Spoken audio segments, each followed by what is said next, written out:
Y'all ready?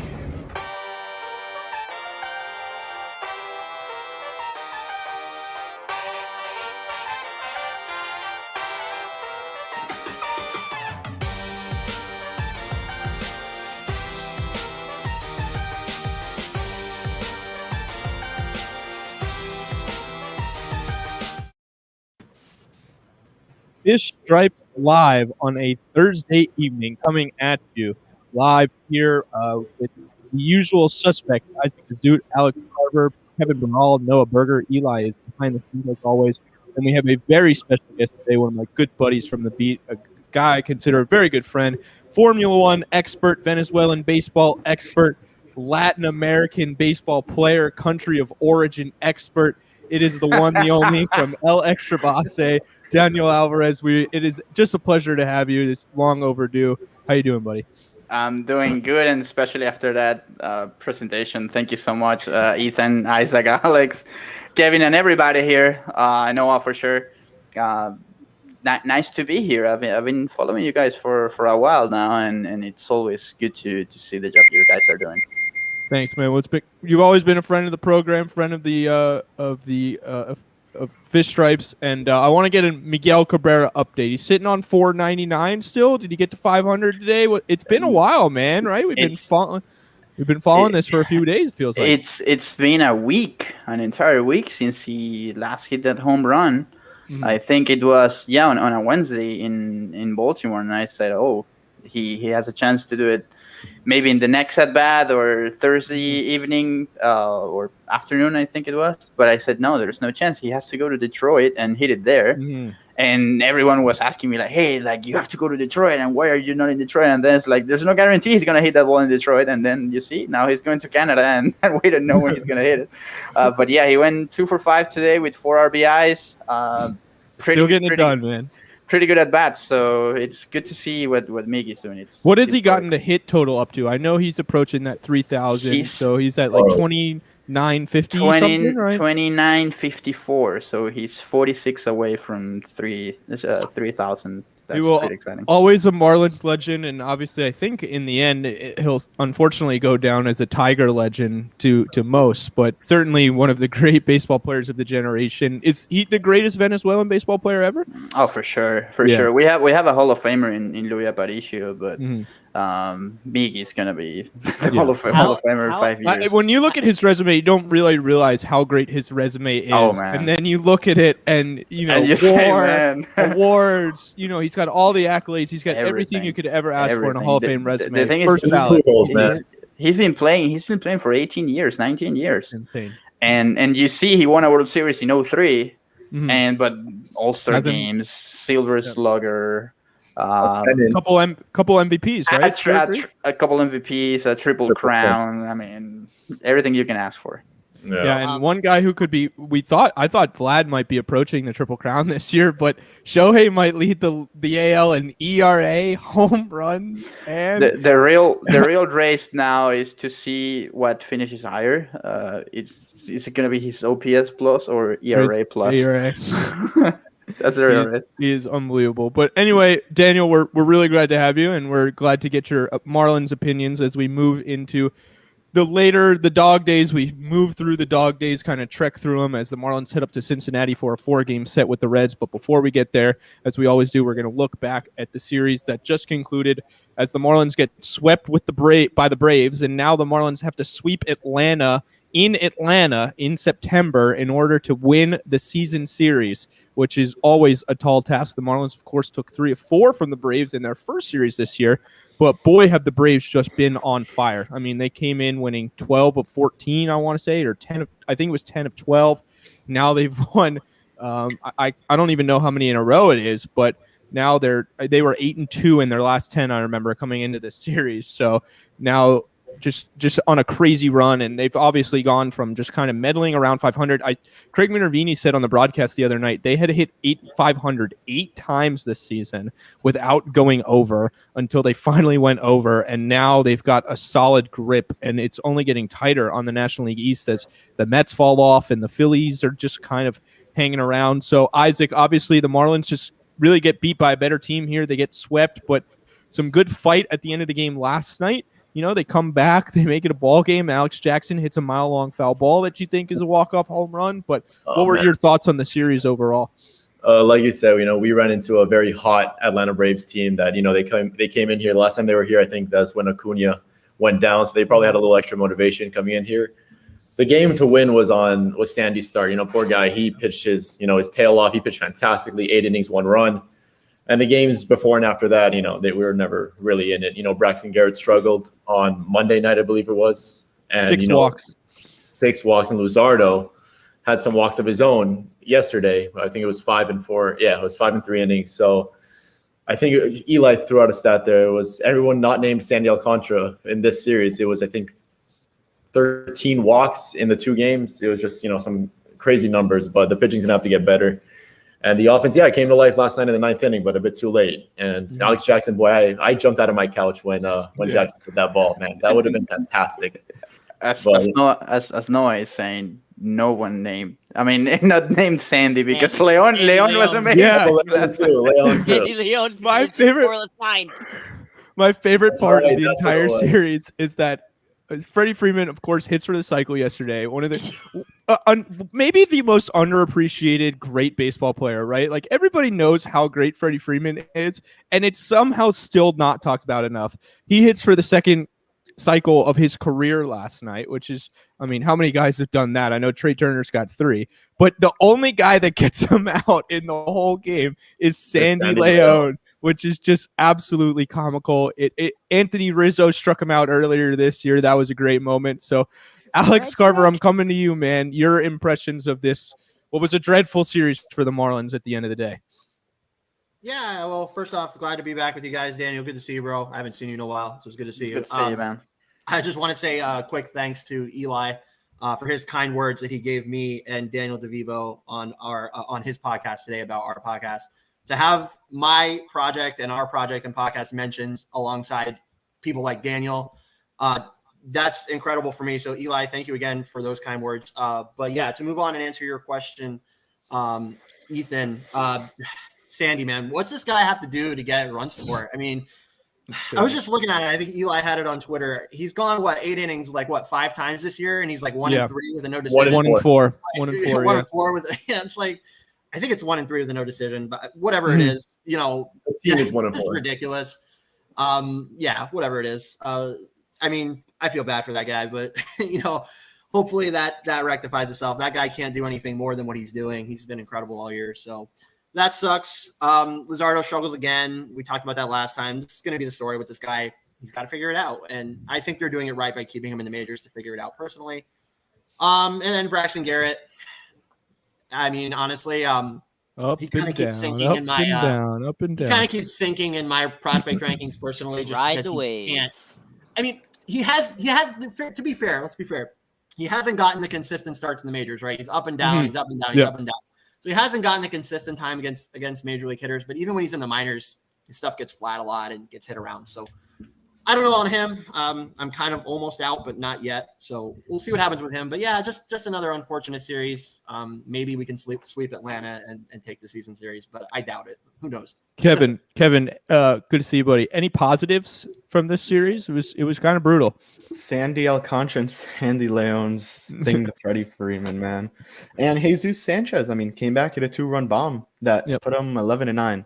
That was a crazy ending, I would say. I mean, I didn't watch the game at all. After I saw 4-0, I put on the Inter Miami game, which they won. But yeah, and then all of a sudden it's 9th inning, it's 10-5, 10-6. I just get the notification what's happening. 10-7. Jesus Sanchez home run, 10-9, 11-9 or something. I was like, oh shit, Yeah, it was a bad series for the Marlins. Luzardo didn't have much control. Walked, what was it? A couple 5. 6? 5. All right, 5. Braxton walked 6. Sandy just doesn't get run support anymore. Pablo Lopez didn't get it at the start of the year, and then he did. Now it's going to Sandy, man, and I don't know what else he could do to really get that run to keep this game 0-0 at the 8th inning, and then that's where it ended.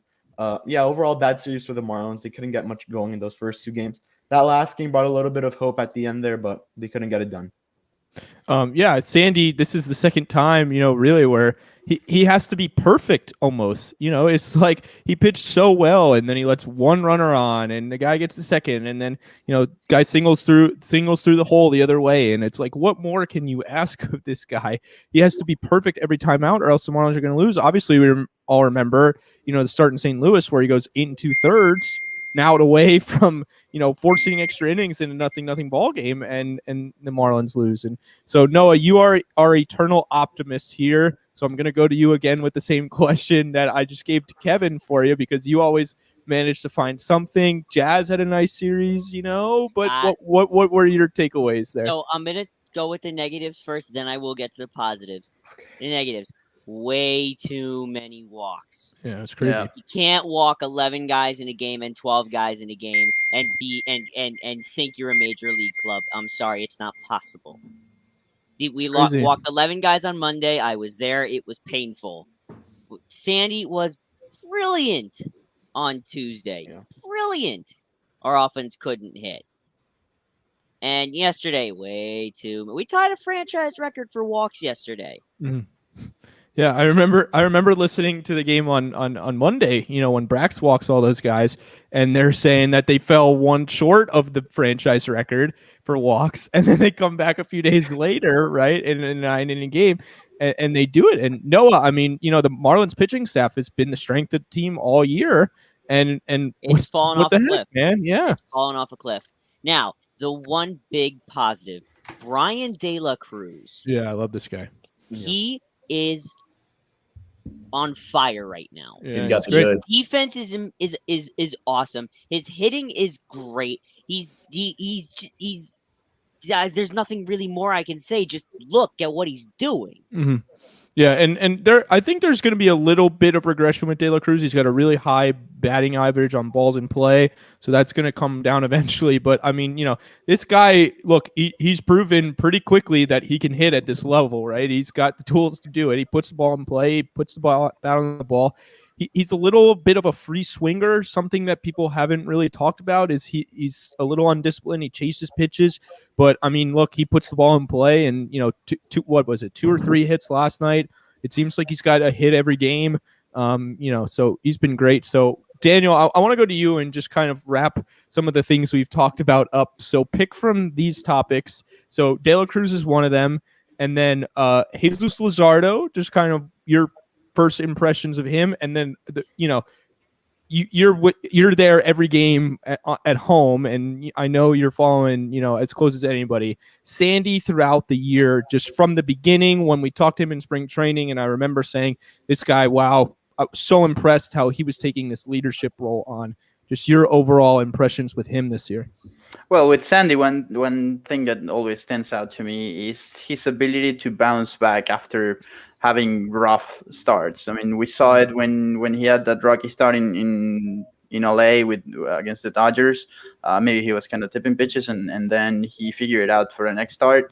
And the same happened in Colorado, in Denver, when he had that also rough start. And I asked him, like, hey, this was kind of a similar start to the one in LA. So were you doing the same thing? Were you tipping? What were you doing? He's like, no, I was just not locating the ball well. I was not that sharp, and I have to recognize everything that I did wrong. And then he figured it out, and he had a pretty good start. He had a brilliant start now 2 nights ago. So that's something that I really like about Sandy, and it also tells you how strong he is, not only physically and on the pitching side, but also on the mental side. And that's something that I really love to see about Sandy and his leadership and the example that he can give to the younger ones. That's personally what I want to see from Sandy, giving to guys like Luzardo, for example. And I think going with Luzardo, which you mentioned, he has this stuff. I mean, we've seen what he did with the A's in 2019 in the playoffs, or that wild card game, and then a couple of good starts in 2020. I know there's been a lot of criticism, and it's fair because he hasn't been good, even though he had two wins in the first 3 games that he pitched. Those were not like good starts for him. I mean, he wasn't sharp, but I think he has a lot of potential. 23 years old with that stuff that he has, and the control they have on him for what 4 or 5 years. It's too early to to throw the towel or be maybe that concerned. I will be concerned, of course, but he's gonna figure it out. And Alex mentioned something that for me is key, and that he's gonna be up here in the big leagues and getting those reps, those innings, because he has nothing else to prove in AAA or AA. And it's important when you have that experience here. I hope that pays out for him in the future. He has to know the organization, to get to know Mel a little bit more. Same with Jackson, Sandy, and Jorge, or whoever is working with him behind the plate. And I think he's gonna be fine. Maybe not an ace, but he's gonna be fine. And when you have a lefty that can throw strikes, because he was not a big walk guy in the minors or with Oakland. He wasn't giving too many walks, so I think he's gonna be good. And with De La Cruz, I love his confidence. He's more confident than any other player on the team, basically. Ethan mentioned the word regression. I don't know if it's gonna be regression or just the league adjusting to him. Yeah. He reminds me a little bit of remember when Harold first came up, Yes. first 2 to 3 weeks, he was raking, and I think Harold is an amazing player, but he was kind of a chaser, and he was crazy swinger maybe, but he's gonna be good. He has the talent. He has played big games in winter ball, so he knows about pressure and big situations, and I think he's gonna be fine because he hits the ball very well. He's able to make adjustments. And what really impressed me the most, and I've been mentioning this in press conferences, and I talked to Rawson and Donnie and the players about this, is his ability to adapt to that right field at Lone Depot, and that outfield in general. And and there's something about Lone Depot and the outfield, especially in left field, that I don't know why it's so complicated for some guys, and I think he's gonna handle it well. Lights. Yeah, I mean, he played now all 3 outfield positions. So he's played right field, left field, and center field. He did it in the minor leagues. He's done it now with the big club. And going back to Luzardo for a sec, I said last night, obviously we got, people got to give this time, and, the payoff for the Starling Marte trade isn't going to be right away. For the A's, it's going to be right away. But for the Marlins, it was always going to be, more down the road. And, the A's are going to have Marte for a couple months, and then the Marlins are going to have Luzardo, whoever they were going to get. But, now it's Luzardo, obviously. So I kind of think, obviously we got to give him some time. And we've all said, if anybody can figure this kid out, it's been this Marlins pitching staff. But, maybe they won't. It's possible that they won't. It's possible that he just walks too many guys, but I personally think he will. He'll figure it out, and if he does figure it out, they could have another star pitcher on their hands. And Daniel, I want to ask you one more thing on this subject because being so close to the team that you are, we all have talked a lot on here about Mel Stottlemyre Jr. and how impressive he is, but I don't think a lot of us have the access that you do. You're there every day. What is it about Mel Stottlemyre Jr. that makes people so confident that he's going to turn any pitcher he gets his hands on around? Well, you mentioned confident and the confidence that he gives to the pitchers and to the catchers as well, and basically everyone around the pitchers, not only pitcher and catchers, but the infielders as well. I mean, I was really impressed when I was talking to Miguel weeks ago or months ago. I can't remember, but he was telling me so many good things about Mel, and that's where you start to see why this is a team sport and everyone has to be on the same page, because they need contribution from everybody on the field, and I think that's the key for Mel. I mean, the way he just goes about his business and talks to the players and also the coaching staff, I think it's key for them, and he works so hard on finding those little details, maybe in the mechanics or with the execution or something very, very small. He's always able to find it. It happened with Pablo last year, and the cutter that he started throwing. Basically, that started with Cervelli. Cervelli, by the way, he loves Mel Stottlemyre. He said maybe the best pitching coach I ever had. Wow. So those are really big words. So I think it's just the confidence that he gives to them, and how hard he works with the staff. That's something key for Mel. And I think that the Marlins are doing a really good job with their coaching staff. I mean, we see Donnie and James Rosen. He's going to be a manager within 2 months. We think next year. Yeah, we think next year for sure. Yes, he's amazing, and of course we love Donnie, but I really enjoyed watching J-Ro managing, and also talking pre and post game with us. He was so nice. And also Mel and Keith Johnson. I think he's doing a really good job with the outfielders. I know they were working so hard yesterday with Miguel and De La Cruz at first base, because Marlins base runners have been picked off I don't know how many times now, all season long, and Keith has to work hard with them, and they were they spent I don't know, like 30 minutes at first base with De La Cruz and Miggy doing stuff, doing work. So I like to see those things. I actually heckled De La Cruz on his slide in that Yankee series out and right when he came back out to right field after he got picked off. I went, "You gotta work on that slide." I think do we still cracked up laughing? Do the Marlins? Sorry, I gotta get rid of that wee crutch. Do the Marlins still lead the league in pickoffs? I think they do, right? There it is. 19 base runners picked off. It's just one of the craziest stats from the Marlins this year. But talking about Luzardo and Mel, obviously there are plenty of young pitchers in this Marlins organization, which is going to try and segue into my next topic here. And because I want to get out, I know Alex has to go, Noah, sorry. So I want to get to this next topic before he has to go. And it's the top 100 that was released by MLB Pipeline, and the top 30 prospects that were released for the Marlins organization. Daniel, there's one guy in particular that I really want to ask you about, but I'm going to talk to Alex first. So just let me go. I'm just going to go over.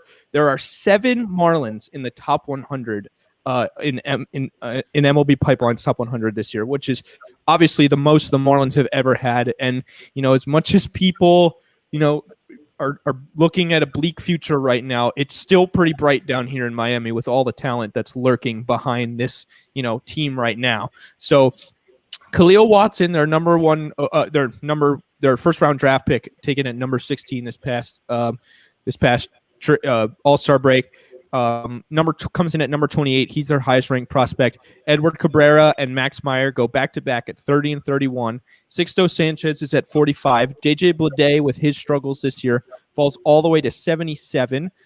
Jake Eater rises as the MILB ERA leader, goes all the way up to number 82. He's the 6th ranked Marlins prospect.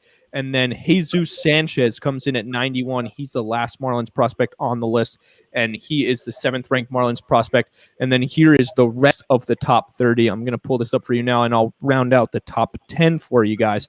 So Sanchez was 7, and then Yuri Perez is 8. Joe Mack, the second round, the competitive balance pick from this year, is number 9. And then Dax Fulton, the left-handed pitcher who just got moved up to high A Beloit, is number 10. Alex, obviously, we've had some discussion recently about Marlins prospect rankings because everybody was kind of upset about Baseball Americas and how they viewed the Marlins system. So I'm curious. I've always been a Pipeline guy, so I'm curious what your thoughts are. How did they do? How does it compare to your top 30? Yeah, I mean, I think the list is good, honestly. The one thing that always mystifies me personally is – especially with high school kids, they come right out of a draft and he's the top prospect in the organization. I got to see the guy play. And I know there's evaluators and reports and everything, but I want to see the guy play before I rank him as the top, organizational prospect. That's just me. And we will get to see him play. And we have seen him play a little bit already in the FCL, which is fine, but it's been like 3 games. So that always kind of, doesn't confuse me because I know the potential is definitely there, but it kind of mystifies me that, like me personally, I can't put him over a close to MLB ready guy like Eddie Cabrera or, guys like that. So if we're talking about future value, yes, it's definitely there. It's possible for him, but you got to see it translate, right? I mean, this is a high school kid. He's got a while to go, but got to see it translate. So I have him lower down than number 1 for sure on my list personally.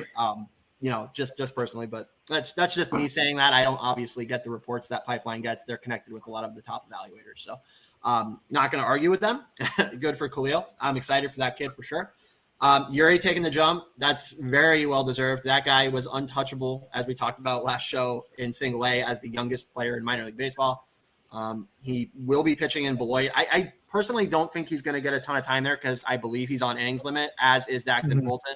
A lot of these guys are, especially younger kids that are, having their first pro seasons here in 2021 after the missed 2020, of course. So big jump for him is great. And then, the rest is all fine. I have Salas, who I know you want to ask Daniel about, right at about the same area, like 11, 12. And then the rest is good. I mean, you see Burdick, I think, fell like slightly per their last update. 16. Yep. Yeah, because of the inclusion of Watson and some of these like Mac and draft guys, so that is what it is. They did go draft heavy. I'll say that they put a ton of the draft guys in the top 30, but they always do that, as I mentioned before. So other than that, I like their list. I think it's perfectly fine. But yeah, they always go draft heavy on Pipeline. Yep. So looking at it, just Jordan McCants, Cody Morissette, obviously the two at the top. I think those are the draft guys that I see in here. Isaac, any surprises from this list? Like one that stands out to me is they dropped Lewin to 12, even though he's been great in AAA this year. And some of the guys that are still kind of lingering around the top, Nick Neidert has been up and down at the MLB level this year, and he's over a guy like Peyton Burdick, but that might be a little surprising to me. But what were something that stood out to you? The couple surprises to me, honestly, were one, having, like Alex said, the draft picks being so high up, particularly Joe Mack being the 9th overall. I think, he's a long way away. And so to put him above guys like Jose Salas, I know he's far away as well, but to put him above like Peyton Burdick and guys like that, that's a little bit of a shocker to me. But the top 5 on their list was exactly the same as mine, except just like different order, but the same 5 players. To have Sixto at 4 was a little surprising as well. To me, I think the guy's already proven in the big league, so you just based on that, I think he should be a little bit higher. And then the last one was having Nasim Nunez, that high, in my opinion, 15 over guys like Burdick, Kyle Nicholas, Zach McCampbell, especially how they've performed in AA this year. It was a little surprising, but other than that, it looks like a good list. I kind of like how they paired Nicholas and McCambly together. They put Meyer and Cabrera at the top together. I was actually, when I saw Eddie Cabrera was number 30, I was like, wow, like they really, it's great. I definitely think it's true. And now he's ranked over Sixto. They have Cabrera and Meyer ranked over Sixto. Injury concerns, I imagine, go into that. How will Sixto come back from those injuries? So, Kev, I'm going to go to you next, man. You put out a top 30 list. You hyped it up. It was great. I'm curious, what your thoughts were based on your top 30 and just, how it kind of compared. I'm a little bit shocked Khalil Watson's number 1. As Alex said, he's barely played. I think Eddie Cabrera should have been 1. I think I put Max Meyer 2, if I'm correct. I'm not sure right now. I don't have the list at the top of my head. But, it's pretty similar to mine, except Lewin Diaz. They threw him down there at 12. I mean, that one surprised me a little bit. I had him top 5, I think, on the list at the time because he was just raking AAA. Besides that, this list looks good. Jake Eater's in a good spot. Joe Mack, a little bit surprising to see him at 9. I thought he's top 15 for sure, just not top 10, in my opinion. And then you have guys like Yedi Kape who's in there. Yuri Perez took a huge jump. That guy has been incredible, as Alex said. Then you have Dax Fulton, Jose Salas, who we're going to talk about in a bit. I'm surprised they have Braxton Garrett and Nick Neidert in the top 15. That's a little bit surprising.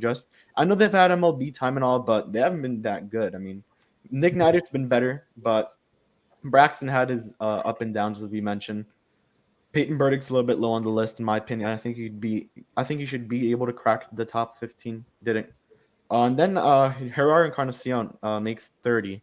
Yeah. That one's surprising to me. I think he should be a little bit higher on the list. He's a good player. I know his injuries really pushed him back, but besides that, I think he should be at least considered top 20. But I like the list. Just really the big surprise to me was putting what's this guy's name? Khalil Watson at number 1, not putting him maybe 3 or 4. 7 was a shocking number. When I saw 7, I like couldn't believe my eyes. But Daniel, obviously you're tapped in with the big league club, but I know you keep an eye on this stuff as well. So, overall impressions of what's going on the Marlins farm, and then Jose Salas, Venezuelan. I know about the kid, and I want to get your thoughts on him because he's a guy that I'm super high on in this Marlins organization. Yeah, me too. And for me, it's crazy because I think I saw Jose when he was what 9 or 8 years old in Venezuela, Amazing.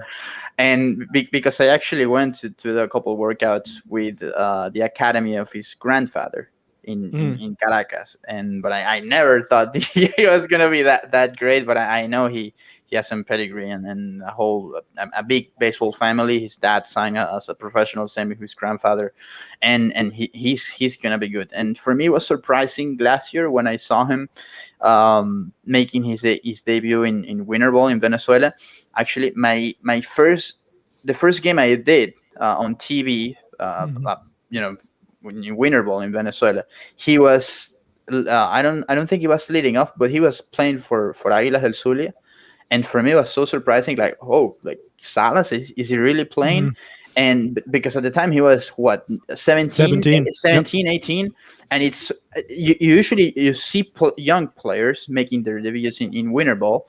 But at the end of the year, when the team is already eliminated or in the playoffs, and for me, it was surprising to see Jose and the type of at bats that he had in that league. Because, yeah, when you go to the GCL or FCL or Rookie Ball or the Dominican Summer League, you're developing and working on some stuff. When in Winter Ball, if you're not performing after 1 week or two, they just send you home and you have to compete, and it's a whole nother level. And for me, it was so impressive to see Jose performing that well, and that tells me how mature he is. Although he's just 18 years old, and I think that's gonna be that's gonna be huge for him and a huge asset for the Marlins. They've been doing a good job raising this kid. He knows English better than Spanish, and I think that's going to help him in the way, just to communicate with the coaching staff and the players in the organization. It's always important for everyone to speak English, but especially for Latin players, it's not that easy. But Jose basically grew up here in the U.S., so that's going to help him a lot as well. Yeah, I'm super high on this kid. I mean, you look at these numbers, that are on the screen right here, 368, 455, 505. Like, when you talk about what the superstars do to the lower levels of the minor leagues, like, those are the type of numbers you put up. You see guys in the Marlins organization that we've been high on that have put up pretty good numbers, but not like dominant road to the show, MLB video game numbers like Jose Salas did. Also, yeah, go ahead.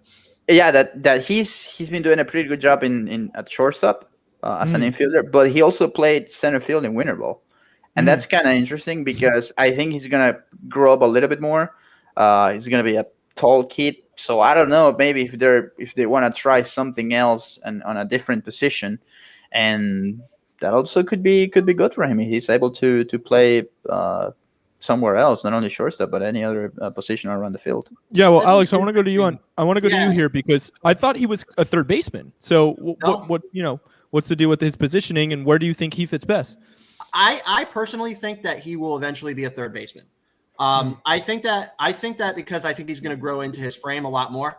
I haven't seen like a ton of like video or anything of him.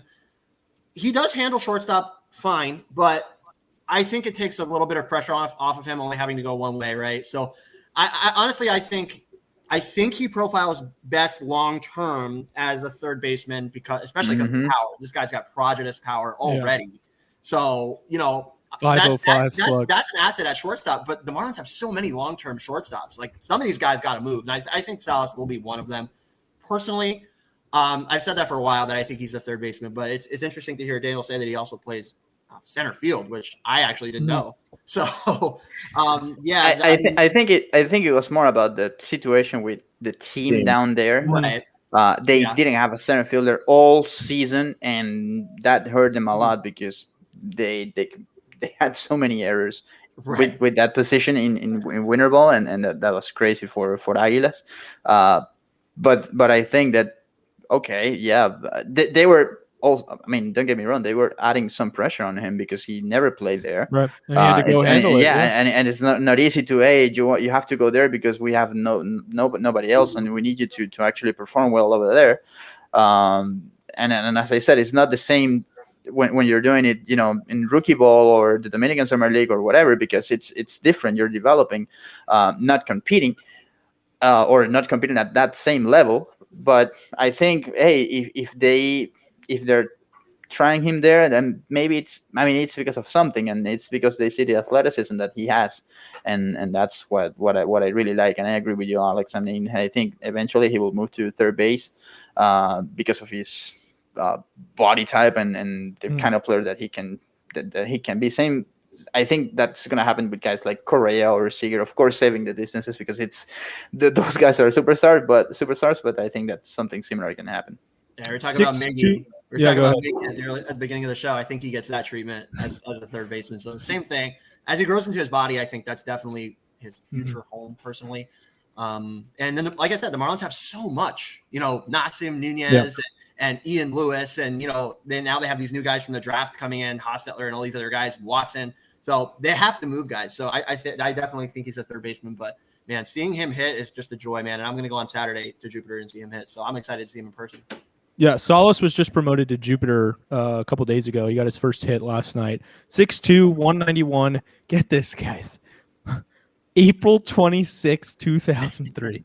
So he was born after the Marlins World Series campaign started. Born after me. Yeah. He had some crazy exit velocities yesterday, too. Oh, yeah. Yeah, 104, 105. Isaac, I saw you kind of itching, nodding your head a lot. What were your thoughts? Well, you have some thoughts on Salas? No, I think Danny said it perfectly. I think Alex said it earlier. The guy's going to be he's one of in my list of 3, untouchables. He's one of them. Him, Eddie, and, maybe Uri Perez. But, yeah, no, I think he's going to be a stud. I think he's probably one of the better infield prospects the Marlins have in the organization. I don't even think you could compare Nasim to the guy. But, I do see him moving to third base. He just looks like he's going to be a bigger guy. And I'm really excited for him to continue playing at Jupiter, because I think that'll be a really good, competition for him. Yeah, Nasim is a spark plug. I mean, what a guy! Yeah. All he does is get on base and steal back. I think he had like 30 something. It sucks he got hurt. Like he's had that foot issue all year. Like if he didn't have that foot issue, he could have probably challenged Jeffrey Perez, who is the all-time leader in Hammerhead's franchise history in stolen bases. He's still like 75 bases or something when he was in the minor league system. So, but Nasim definitely has that same kind of speed. He's got before he got hurt, he had like 30, and he's been out for like a month or so, I want to say. So, obviously still bright down there, and like I'm watching a lot of these lower levels, and some of the guys we might have given up on quickly. Cam Meisner's on fire, and some of these lower levels, they're hitting really good. And then Salas, I'm ready. I'm nearly ready to like put my word on this kid. Like this kid is the one. Like I really think this kid could be. If you're looking for that superstar prospect for the Marlins, obviously I want to see how he hits in low A, but depending on how he does in Jupiter, like I'm gonna get ready here quickly to start putting my name on Jose Salas and how good he's going to be. But good, overall good discussion. I think, like a good list, after the top 10, it kind of starts getting like, okay, you can throw these guys into any order really. Griffin Conine has hit 31 home runs this year, and he's number 23 on the list. Like I get he strikes out a lot, but that's a little ridiculous. And Meisner's been dropped, and Osiris Johnson is hanging around. He's back in the top 30 at number 28. Ian Lewis is a guy that not a lot of us talk about, but Jazz has talked to me about him, and he tells me he's going to be great. And so back end of the organization is starting to show up on this top 30, the lower levels. And that was one of the surprises to me, actually, seeing Connor Scott at 25, Cameron Meisner at 24. Those guys are like first round draft pick in Connor's case, and Cameron Meisner, I think, was a competitive balance pick. So, to see them drop that high and putting guys like Cody Morissette and McCants above them was a little peculiar to me, but that's what they like to do. Like Alex said, they always do that. Another good surprise is putting Victor Mesa over Griffin Conine, I would say. Yeah. By the way, Griffin Conine call out something interesting before you guys move on. It's not on his MILB player page, but per that list, Victor Mesa Jr. dropped the junior from his name. Yeah, I was going to say. Mistake, but right, yeah. I saw that. It says Victor Mesa. I was gonna say something about that, but he's having one of those like okay years. I mean, he's 19 and he's playing in low A, and I mean he's got a 308 OBP, 246 average, not hitting for a ton of power. He's got 3 home runs this year, 13 doubles, 7 triples though. So obviously that speed is there. and he walks at a pretty good clip. He's striking out he's got 72 strikeouts this year, but that's another very intriguing guy. Only 19 years old and low A. That Florida State League has never been very hitter friendly. Always been very pitcher friendly. Unless you're Stanton. Yeah. And I mean, Jupiter was having a really rough year, and then recently their offense, like, they start putting up 6-8 hits a night, so that's been a positive sign. But lots still going on in the Marlins system. I mean, if you're looking for something to follow, I know Noah got his first taste of minor league baseball last night, and that was hilarious. Double in the top of that 13th inning was honestly the best inning I've ever seen. Well, somebody missed a base, right? Like somebody missed a base. It was all over the place. Yeah, that's minor league baseball. Fun innings I've ever seen. That's minor league baseball. It's I just looked now on minorleaguebaseball.com. The junior is still there. On Baseball Reference, the junior is not there. Interesting. So we'll see if he ended up dropping the junior, but Victor Mesa and Victor Mesa. It's super weird. The whole thing just cracks me up. The fact that Victor went before Victor Jr. doesn't really make a lot of sense to me, but Mesa. It is what it is. So anyway, let's get forward. We're getting close to game time. Actually, spent a lot of time on those last two topics, but about 16 minutes, 15 minutes until first pitch between the Marlins and the Reds tonight. The Reds, hold on, I got to look at the standings here, but I know one kid in particular that the Reds have that will be keeping an eye on. But really, the player that we need to be keeping an eye on is Joey Votto. He has been unbelievable. He's been on a tear, unlike we've seen in his career before. And I remember like somebody asking him, when he went on that power surge where he was just. Or not power surge, where he was just like hitting all those home runs. It was like when they were in Chicago and whatever. He hit like 8, and he had like a Schwarber kind of like run. And he somebody asked 7 straight games. 7 and something. It was like that. It was one shy of Donnie. Yeah, he hits balls far, and right now he's hitting balls all over the place. And somebody asked him, like, what the hell? Like, Joey, you're not usually a power hitter like this. And he says, well, I'm trying to hit home runs now. And so you just could see, like, the type of player that Joey... He wants to beat Miggy to 500. He got his 2000th hit, I think, yesterday, maybe? He picked up his 2000th hit. He is... You talk about surefire Hall of Famers. Yeah, sometime this week he picked up his 2000th hit. And you want to talk about just 2 Canadians have 2000 plus. I know the other one for sure. I was listening. The other one is Larry Walker, Isaac. He was trying to figure it out, and I knew it. But I was listening to the Levitard show today, and Mike Ryan was giving out his 5 greatest Canadian baseball players as just whatever, and Larry Walker was number 1. I was like, nice job, Mike Ryan, like you did good there. And Joey Votto, and Freddy Freeman, I think we're like back to back on the list. So we just saw one great Canadian.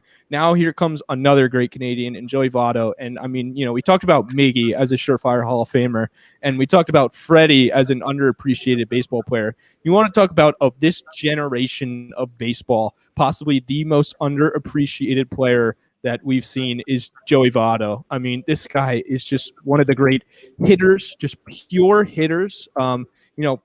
Everybody's like, wow, how did Joey Votto just get to 2,000 hits? And it's because he walks so much that he doesn't have as many hits. You look at Barry Bonds doesn't have 3,000 hits. Ted Williams. Yeah, Ted Williams doesn't have 3,000 hits. 15.8. Is that what you said? No, 15.8% career walk rate. Nearly at 60 WAR.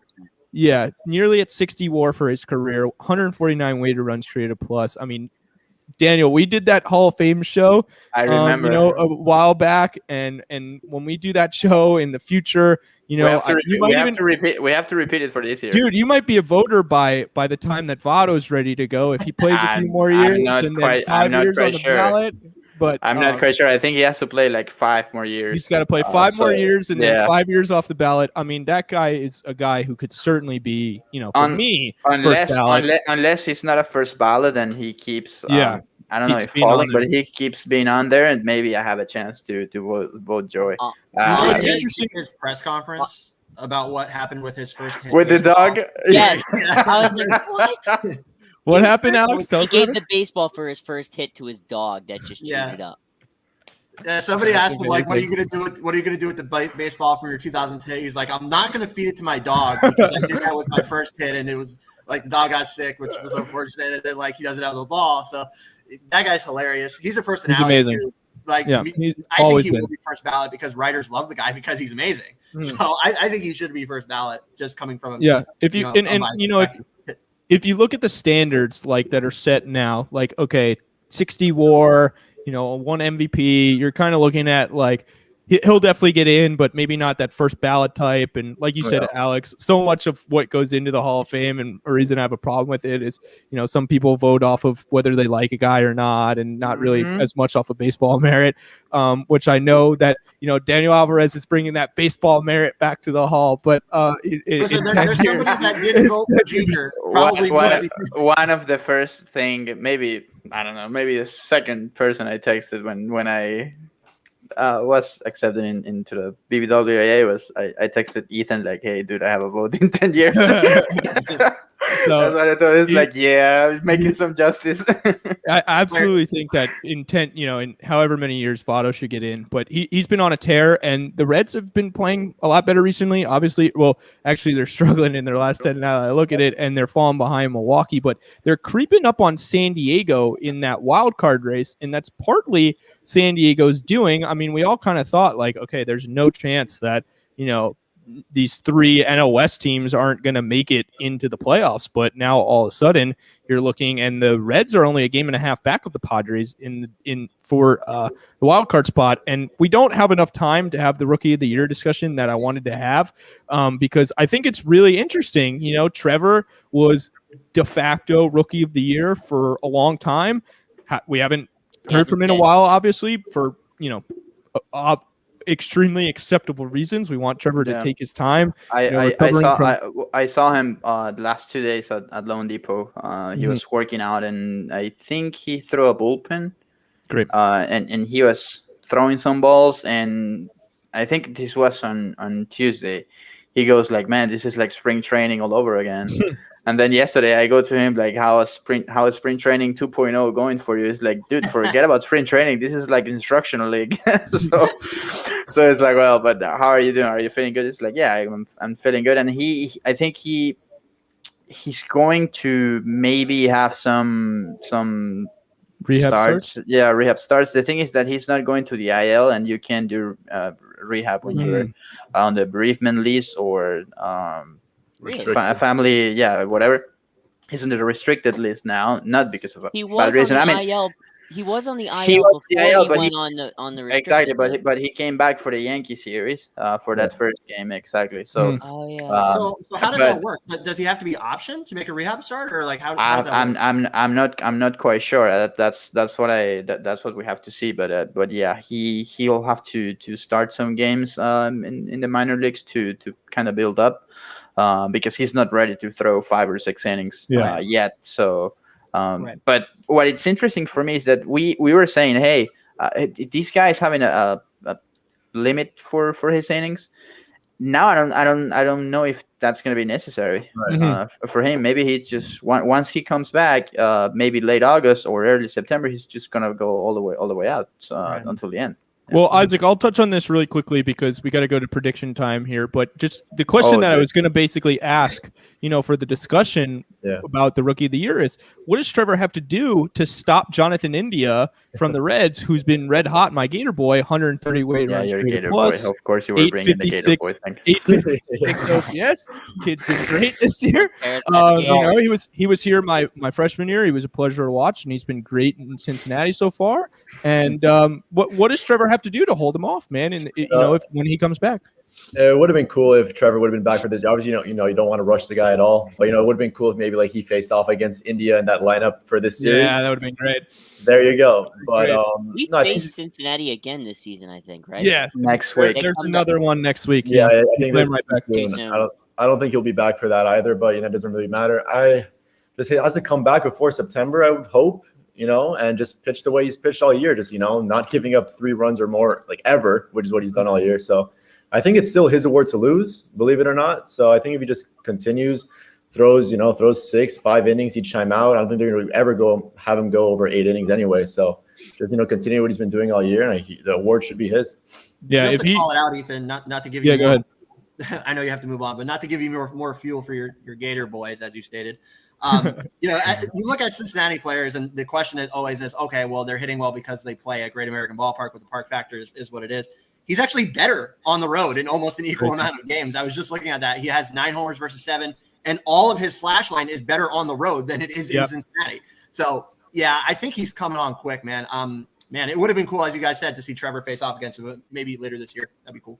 923 OPS on the road, 793 at home, 150 weighted runs created plus on the road, 111 at home. So yeah, that's really crazy. He was rumored to come to, Craig did, he said no, he wasn't. He was rumored to come to Miami in some trade. You guys remember what it was? Jonathan India. The JT Real Muto trade. Yeah, there was a rumor that told me I was off, and I was like, no, he was definitely a rumor because I remember he was. You want to know something funny? Ethan Badowski exclusive here. When those rumors were happening, I ran into Jonathan India in Gainesville. Yeah, I ran into him, and I asked him about it, and he was like, "That's my hometown team, man. Be pretty cool." But obviously, it didn't work out. When Caleb Smith was a hot commodity, I said the Marlins should try and get Jonathan India from the Reds for him. He's about to get suspended. Now he's getting thrown out of games for having substances on his hat and everything. But anyway, I think Trevor, if he gets a last month and he wins that, let's say he pitches great like he was at the beginning of the year, and he's got 3 National League Rookies of the Month. I mean, that's still got to be an argument. We can't forget about the first half of the year. But anyway, 5 minutes here until first pitch. We got to go quick with prediction time. Noah, I'm going to start off with you. Hit us with it. So I'm hoping they at least win the Sunday game because I'm going to be there in Cincinnati. Oh, that's awesome. That's great. My father and I are going on a little trip. Hopefully I don't have to use this anymore. But I think you're going to split the series. I think you're gonna win tonight and win Sunday. Sandy's pitching on Sunday again, so I'm getting 2 Sandy starts in a row. Nice, Kevin. So a split from Noah. Kevin, go ahead. What are your thoughts on this series? Okay, I just noticed those 4 games. So yeah, I forgot it was 4 games as well. I said that at the beginning of the stream, and then I completely forgot it. Yeah. Cincinnati's a good team. I think they've impressed. They were buyers at the deadline. They got a couple bullpen pieces there. I think Michael Givens was one of them. Tonight they'll lose. Sorry. I love that Isaac is looking at the schedule behind him. Yeah. He goes. Tonight it's who is it? I was curious to see if we play the Diamondbacks again this year, but we already played them twice. Yeah, twice. They swept them, and then last to face. We played a home and home series. Never got to face Gallen. But Kevin, tonight is Neidert against Luis Castillo. Yeah, I hope Luis Castillo. Tomorrow it's Eliezer. I think they'll take that one. Eliezer, I think, is bound to get that good start in, which he had a pretty good one in his first game back. To be announced as usual, we always have one of those in a series besides the last one. I think they'll lose that one. Probably going to be a bullpen game or Zach Thompson, I would assume. And then the final one, I think they'll take 1 out of 3. I'm sorry, Sandy, but the run support's never there for this man anymore. This team can't hit a ball, man. Marlins take 1 out of 4. Isaac, or not Isaac. Yeah, Isaac. Sorry, I'm going to Daniel last. Isaac, your prediction for this series? I think we win 1 of 4. Unfortunately, I think Luis Castillo and Sonny Gray are gonna shove. Castillo's gonna be a little extra motivated to the team that traded him twice. He's always motivated. I asked him 2 years ago. He's like, "Yeah, I'm motivated." I know he's not having a fantastic year, but he's a good pitcher with good stuff. So yeah, I say we win 1 out of 4. I'm sorry, and I think we win the Sandy start. I think the bats come out on that Sunday afternoon game, and I think we rack. I think so. I think we win 1 out of 4, and it's the Sunday game that we win. I'll do it for Noah on Sunday. I just want to mention Sandy does better during the day. Yeah, no, Sandy on day starts is going to have probably one of those crazy starts where he gets to 9 innings or something like that. 0-0. And then they get a hit on him, and then the Marlins can't get a single run to help him. That's how it always goes. It's the same story. I love Kevin. We've broken Kevin. I don't know how Kevin turned into a negative guy. I mean, he was the most positive guy in the world. I don't know how we did it. We broke Kevin on this stream. Some tough pitching matchups. I mean, Neidert and Castillo. Tomorrow's a nice night matchup in Eliezer Hernandez and Sonny Gray. Wade Miley's had a nice year, pitched no hitter this year. He's facing TBA right now. And then Sandy and Vladimir Gutierrez, who I can't say I know a ton about. So Alex Carver, your thoughts on this 4-game series? Yeah, I'm gonna agree with Kevin and Isaac and say it's 1 out of 4. Luis Castillo, like I was just looking at his last games. I think like 10 of his last 12 outings are quality starts. That guy's damn good, really good, and a pitcher that the Marlins just gave up on. So and just I guess just didn't see it. That one And hurts, traded him exactly twice after the first trade was nullified. They give him up again. So if I was him, I'd be all in to go freaking no hit the Marlins tonight at Great American, which would be an accomplishment in itself. So yeah, this is a tough place to pitch. You got Neidert tonight. I've liked Neidert in the minors, and his last like 3 outings with the Marlins have been good. I mean, he only went 4 innings in 1. But they've been good. He's given innings, and he's been okay. But this is a tough place to pitch, man. And then, as Kevin said, we don't score runs for Sandy Alcantara. So, yeah, 1 out of 4. Much better in the second half for Castillo, but it's been a bit of a rough August. But 1.71 ERA in June, 2.15 in July. Daniel Alvarez, the floor is yours. I don't like this part of predictions. And always the best part is when the series are over and I get to see your tweets up. Especially with the Rockies. Part of the job, man. You come on, you got to do it. With the Rocky series when I think all of you said, "Oh, they're sweeping." It's like, except Noah said do it. I'm thinking of sweep for the Braves just now. So I know, but I'm going with my boy Noah here. I think they win 2 out of 4. They're gonna split, and I really like what I saw from Eliezer the other day. I think he was great. I think he's able to go more than 5, 5-6 innings. He's still working on that. It hasn't been easy for him, but I think they're splitting the series. And if I can add one more prediction, Miggy's homering again. The team that signed him originally. Well, he's about to be at that. 16. All right, so Miguel Rojas stepping in, and got to finish up here. What do I always say? Every time the Marlins have a 4-game series, it's impossible to see either team winning more than 3 games. I'm a split master. I say a split. I say split, 7-10 split right down the middle. It was Daniel. It's a pleasure, man. It was so great having you. For Isaac, for Alex, for Kevin, for Noah, Daniel. We'd love to have you again eventually, man. Eli behind the decks. Go enjoy this 4-game series. Go enjoy your weekend. And as always, go fish. Yeah, for sure. Thank you, guys.